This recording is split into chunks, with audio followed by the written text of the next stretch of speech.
खुलुमबाय बड'लेण्ड निउज 24 आव नोंथांमोनखौ बरायबाय। मख'जाथाव असमिया थुनलाइगिरि साहित्य एकाडेमि बान्था मोनगिरि आसाम साहित्य सभानि आगुनि आफादगिरि मुंदांखा सल'मागिरि आरो रादाब बिलाइनि सुजुगिरि हमेन बरग'हाया दिनै फुंनि 6 रिंगा 58 मिनिटआव रुंसारि जायो।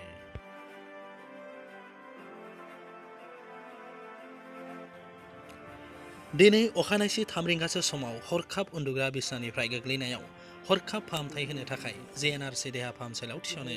नाथाय बिथांखौ मोजां फाहामथाय होदोंमोनब्लाबो सावस्रि फाहामगिरिया थैबाय होननानै फोसावो। बिथाङा रुंसारि जानायाव दुलाराय हादरसायावनो दुखु मोनदों।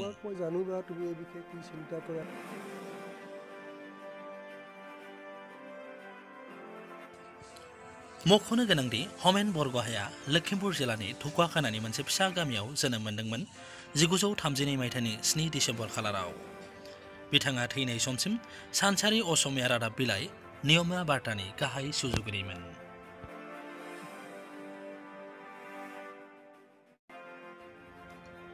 बिथां बरग'हाया मेट्रिक आनजादखौ डिब्रुगड़ गभर्नमेन्ट हाई सेकेन्डारि स्कुलनिफ्राय उथ्रिसारना गोजौ सोलोंथाइनि थाखाय कटन कलेजाव मुं थिसनफैयो।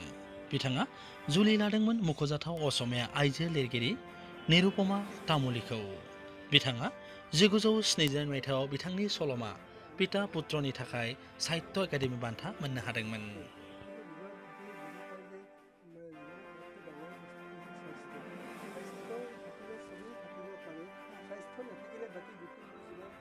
बिथांनि गिबि सल'माया जादों 1962 मायथाइयाव ओंखारनाय शुभला। बिथांनि नैथि सल'माया जादों तान्त्रिक 1967 मायथाइयाव ओंखारदोंमोन।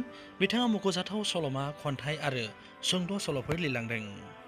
बिथाङा सासे थुनलाइ सावरायगिरि, रायथाइगिरि आरो रादाब बिलाइनि सुजुगिरिमोन।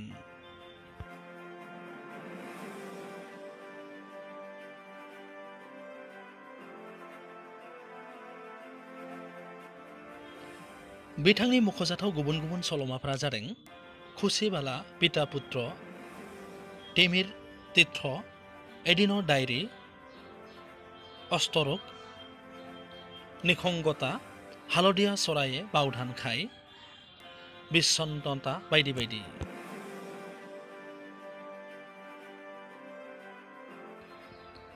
हमेन बरग'हायनि मख'जाथाव सल' बिजाबा जादों गल्प आरो नक्शा।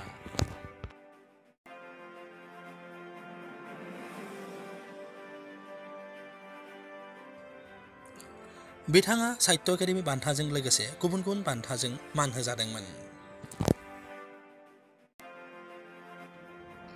बिथांखौ आसाम भेलि लिटारेरि बान्था, अखम साहित्य सभा होनाय नीलमणि फुकन बान्था आरो श्रीमन्त शंकरदेव बान्थाजों मान होदोंमोन।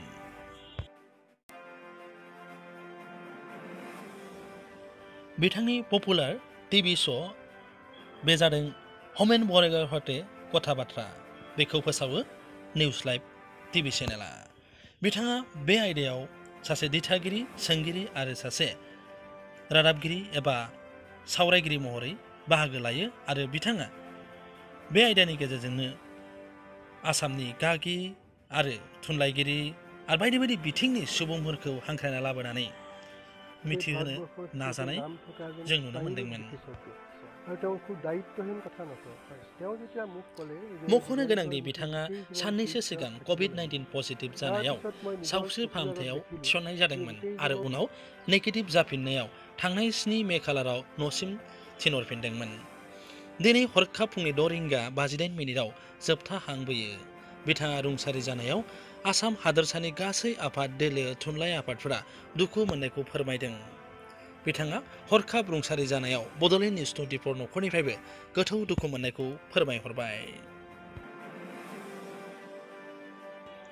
रादाबा एसेनोसै। नोंथांमोना नायगासिनो दंमोन बड'लेण्ड निउज 24। गोजोन्थों।